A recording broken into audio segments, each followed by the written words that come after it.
咬文嚼字，你食咗未？你識咗未？你試過未？你又知幾多呢？咁我哋一齊嚟咬文嚼字啦！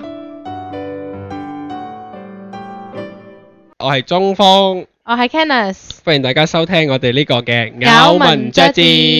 好 ，Kenneth，我同你分享一件好有趣嘅事先。好啊。因為咧最近咧我喺度睇呢個 Facebook 嘅 status 嘅時候咧，我一位女同學咧佢喺度打咯，佢話 status 打住今日做義工 service 嘅時候，有個小朋友同我講多謝姨姨，唔通我真係咁衰佬？跟住佢就係問好，然之後唔開心啲符號啦。然之後下面啦有個男同學咧就應佢咯，佢就話啦唔緊要啦，你風韻猶存，我哋都知㗎啦，放心喎。跟住蛇仔XDDDDD。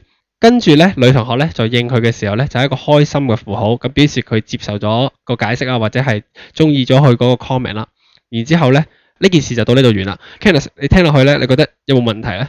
冇乜問題啊，非常之正路嘅，因為本身風韻猶存呢一個詞語係形容一啲女仔係比較有氣質啦，同埋味道嘅。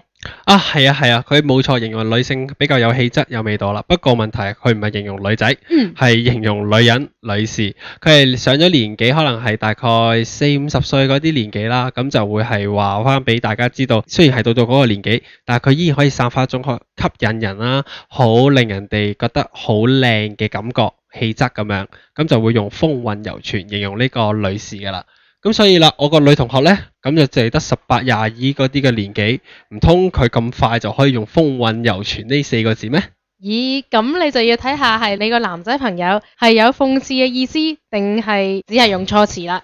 佢用錯詞我就唔係咁覺得啦，因為呢，佢打完成句 comment 之後，我啱啱咪同你哋講嘅係蛇仔，跟住 XDDDD 啊嘛，我諗佢係表示佢笑得好厲害啊，可能係有啲諷刺嘅意味啦。你講開風韻猶存，我最近呢喺啲新年嘅祝賀詞度呢，亦都見到一個風字頭嘅4字詞語，係風華正茂。唔知你又知唔知道呢一個係咩意思呢？風華正茂咧，其實係一個好好嘅褒義詞，因為咧佢唔單止係用喺女性，同埋用喺男性都 OK 嘅。因為咧佢入邊個華字咧係代表嗰個年紀咁解，而茂咧係茂盛，茂盛咧係取其呢個樹木茂盛嗰個意思。咁所以話啦，你嗰個年紀就係散發啲茂盛靚嘅感覺。咁如果年輕嘅人聽到呢句説話，或者係用到呢句説話嘅時候咧，咁就係話佢哋因為呢個年紀咧係靚嘅年紀，一個比較外貌嘅年紀，咁所以咧佢哋嘅茂盛咧係反映翻佢哋嘅一個靚嘅表面啦。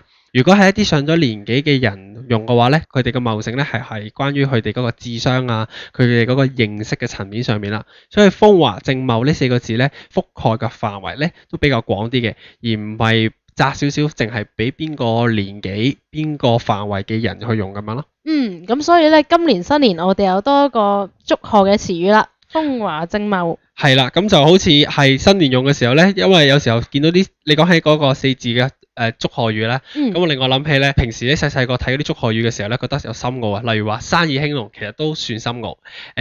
龍馬精神都算深奧，因為唔知我覺得咧睇落去嗰啲嘅字眼上面咧，令我覺得咦好有一個古典嘅感覺出嚟。但係咧，當我自從見到青春常駐之後咧，我就覺得哇，原來祝賀語可以咁口語化喎。好有趣，所以話咧，風華正茂咧係青春常駐嘅深化版咯。咁亦都更加好啦，有啲文化氣息喎。係啊，如果你之後用翻呢個風華正茂同人哋祝賀嘅話咧，係顯得你學識多少少啦，有啲淵博啊，同埋人哋聽落去咧，新年咁話晒係新年啊嘛，咁聽到一啲比較古典啲嘅字眼咧，總會覺得高興啲嘅。好啦，咁今日嘅時間就差唔多啦，下次再分享我哋平日接觸到嘅一啲有趣嘅文字，同大家一齊咬文嚼字啦。